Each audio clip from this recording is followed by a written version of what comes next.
Yesterday we learnt that money is essentially three things: a unit of measure, a medium of exchange, and a store of wealth. Today we're going to dive into this a little bit more and chat about currencies and the real academia definitions of the two. It's not often I get sucked down into the weeds of definitions, but knowing this stuff will help you see through a lot of BS in the future as to what banks, governments and cryptocurrencies are doing. So here are the 7 things money has to be. It's a unit of measure, so you can accurately gauge up how much something else is worth. 2. It's a medium of exchange, so you can transact with someone else efficiently without bartering your own goods for other goods. 3. It has to be fungible, so my unit of money needs to be recognised by other people in other places.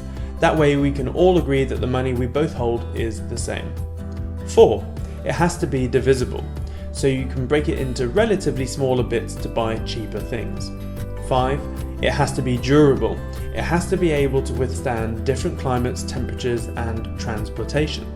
This is why food can never be money. 6. It has to be portable.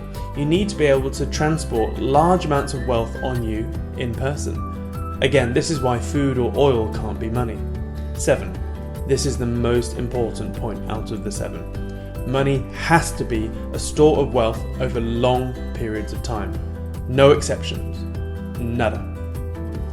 This is why currency can never be money. Currency matches only 6 of the 7 points. What it lacks is the store of wealth over long periods of time.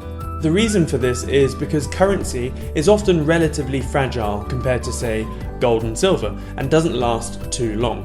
Most paper notes barely last 5 years in circulation before ending up in tatters. Currency also tends to be low denominations and notes for efficiency purposes, as gold and silver aren't ideal for everyday purposes. Which is why civilizations throughout time have had their currency backed by gold or silver. But currency can never be a store of wealth. Put it this way, would you rather find an ancient shipwreck full of gold coins and bars, or a shipwreck full of ancient paper currency notes? You'd pick the gold, of course. The reason being is that gold is universal and has the ultimate fungibility, whereas you can barely buy a loaf of bread in other countries with a £5 note. But with gold, you could. Another reason why currencies can't store wealth over long periods of time is because currency is issued by governments or countries, and they tend to have a shelf life. Governments are overthrown, countries can disappear, and in those events the currency is then useless. But more importantly, governments ruin the purchasing power of their currencies by printing more of it. Zimbabwe is a perfect example of this. They tried to inflate their national debts away by printing more and more Zimbabwean dollars until they had 89.7 sextillion% hyperinflation. This is what it looks like. That's a lot of zeros. Ultimately, the Zimbabwean dollar died and the US dollar took over. So the key takeaway nuggets here are: 1. The key differential between money and currency is that currency is everything money is, except for the store of wealth over long periods of time bit. 2. Currencies can't be trusted as they always lose purchasing power the moment the government decides to print more of it to pay debts.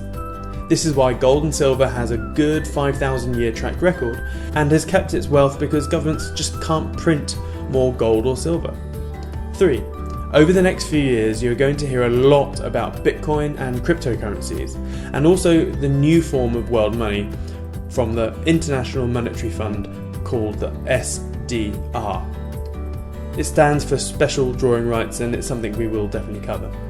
We'll probe these topics in depth another time, but straight away, hopefully you can see that these are not money. They can't be. They can only be currencies, even though they'll be promoted as money. 4. Only gold and silver can be money. Nothing else. Not diamonds or oil, just bullion. It's the only thing that has a track record and is proven regardless of what happens on the planet. Action point for today. At the very least, please learn that money is simply a unit of measure, a means of exchange, and a store of wealth. and then teach just one person this and the takeaway nuggets in this lesson. Trust me, if the majority of the public knew more about money and currency, the governments and central banks won't be able to continually pull the wool over the public's eyes. And that if more people knew that their life savings were being surreptitiously eroded away by our government whenever they print more currency, people could at least protect their wealth.